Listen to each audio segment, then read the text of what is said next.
Hello out there, it's a Thursday morning. Welcome to the sports segment here on the AM Show. We'll go straight into our stories this morning. And the Ghana Football Association presidential race, of course, is getting intense, although the normalization committee is yet to come out with the election roadmap. Now, yesterday, Kim Faisal owner Alhaji Gusa withdrew from the race, citing personal reasons. And one man who knows the terrain well is former chairman of the GFA, that's Dr. Nyaho Tamaklu. Well, he has an advice for the football community.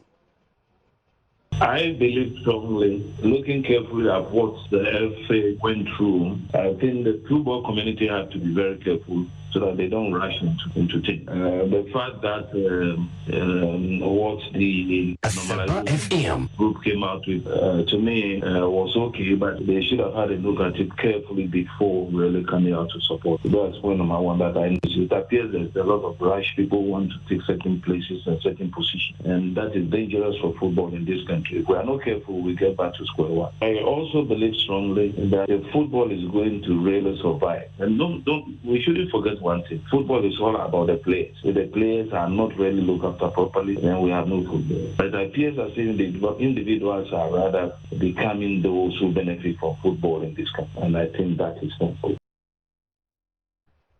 All right, so that was Dr. Nyaho Tamaklu, former GFA chairman. Now, away from the GFA top job race, skipper of the Black Meteors, Yariboa, says their focus now is to prepare well for the Africa Under-23 Championship in Egypt. Now, the Meteors boot qualification after an impressive away performance in Algeria on Tuesday. And the 8-team tournament in November will elect 3 African teams to represent the continent at the Olympic Games, which will be staged in Tokyo. Now, Yariboa insists they must focus and prepare well for the championship.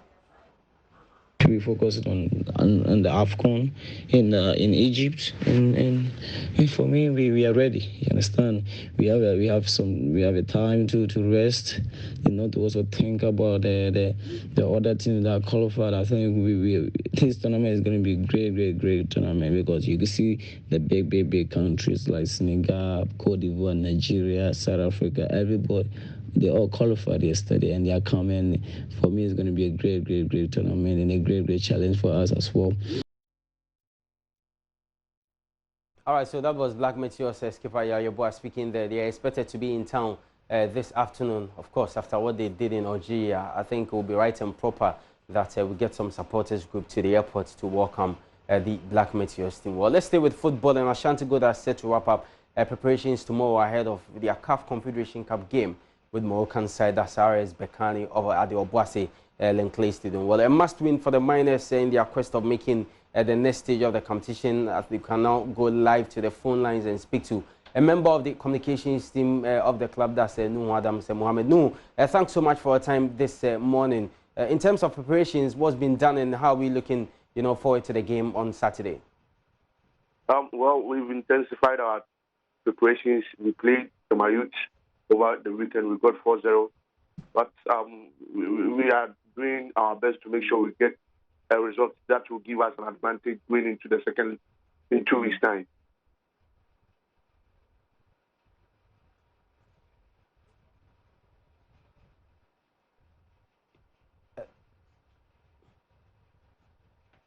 Well, no.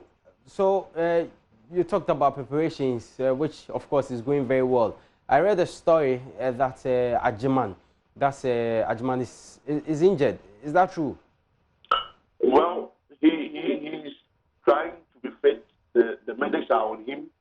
They are working on him to make sure he's 100% fit for the game on Saturday. Apart from him, all other players are available. All other players have been training, and I think we will have core of the team on Saturday. Yes, even though we are struggling to get Osei Ajiman, we still have Musa Mohammed, who is equally good replacement for him. So we are working towards that, and we make sure we get the needed results.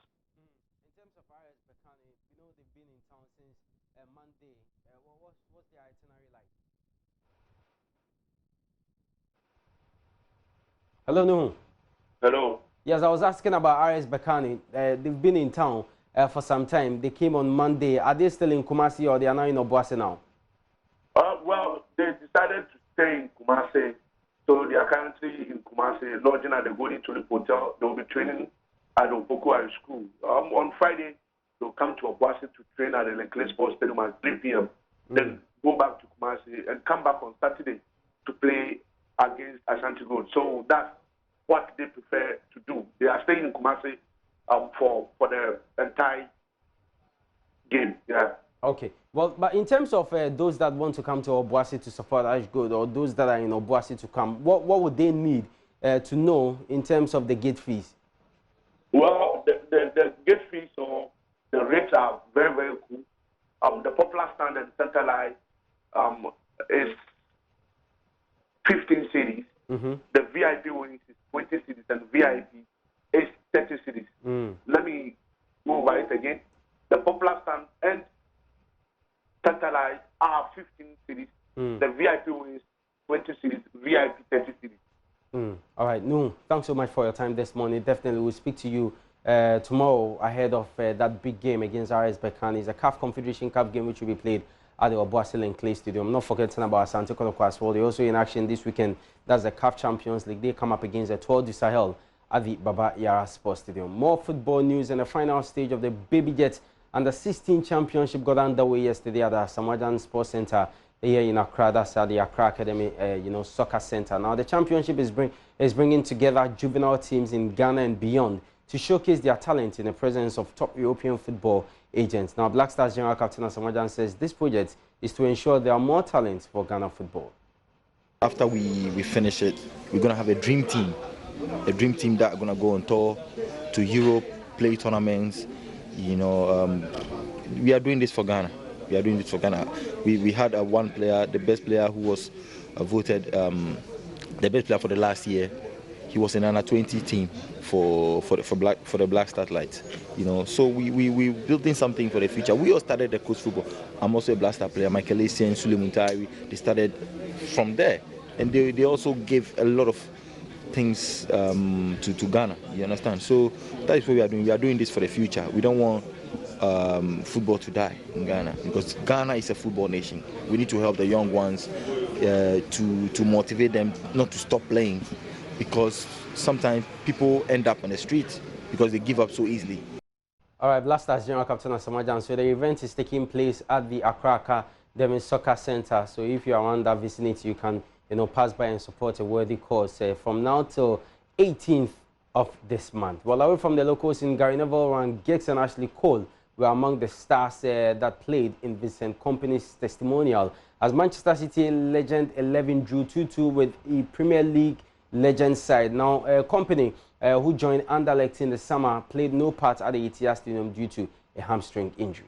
Well, lovely scenes at the Vincent Kompany testimonial game, which was played at the ETS Stadium yesterday. Well, we still have to stay in Europe, and Sergio Ramos is backing Virgil van Dijk to win the Ballon d'Or after leading Liverpool to Champions League glory last season. Now, Van Dijk is battling with fellow frontrunners Cristiano Ronaldo and Lionel Messi, but has already beaten the pair to one major accolade, that's the UEFA Men's Player of the Year. Despite a long and fiery rivalry with the Reds, Ramos thinks Van Dijk deserves the top award. Sergio Ramos believes the Ballon d'Or is not exclusive to Lionel Messi and Cristiano Ronaldo anymore. And in his opinion, Liverpool defender Virgil van Dijk would be a worthy winner of the individual prize, which Messi and Ronaldo won for 10 years in a row between 2008 and 2017. This year, Van Dijk is favourite to win it after his heroic performances in the Champions League, which saw him named UEFA Player of the Year. Virgil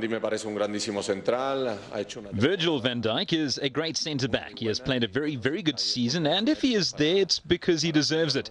We'll always talk about Cristiano Ronaldo and Messi winning the Ballon d'Or, but to have other players, not just forwards, with chances to win, it makes me happy. Barcelona are reportedly planning a new lifelong contract for Messi, ensuring he doesn't leave the club in 2020. And the Real Madrid captain rates him highly, but is not bothered about his contract situation. I've always talked in good terms about Lionel Messi because he is an example, a unique player, one of the best in football history. He is free to take his own decisions. In my case, I still have 2 years left on my contract. I'm very happy and I'll try to carry on winning in these 2 years. In the future, we'll see. Well, away from football, let's talk some boxing news. And Anthony Joshua says he will be smaller and smarter to ensure he regains his world heavyweight crown, but not angry. Now, Joshua came off the ropes when pushed on his decision to accept the £40 million plus rematch with Andrew Roos Jr. in Saudi Arabia on December 7th. All right, so that's how we end the sports this morning here on the AM Show. My name is Benedict Ose. Thanks for your company. Join us at 2 on Sports Today, major sports bulletin on this platform. There will be more sports news. Until then, keep enjoying our programs.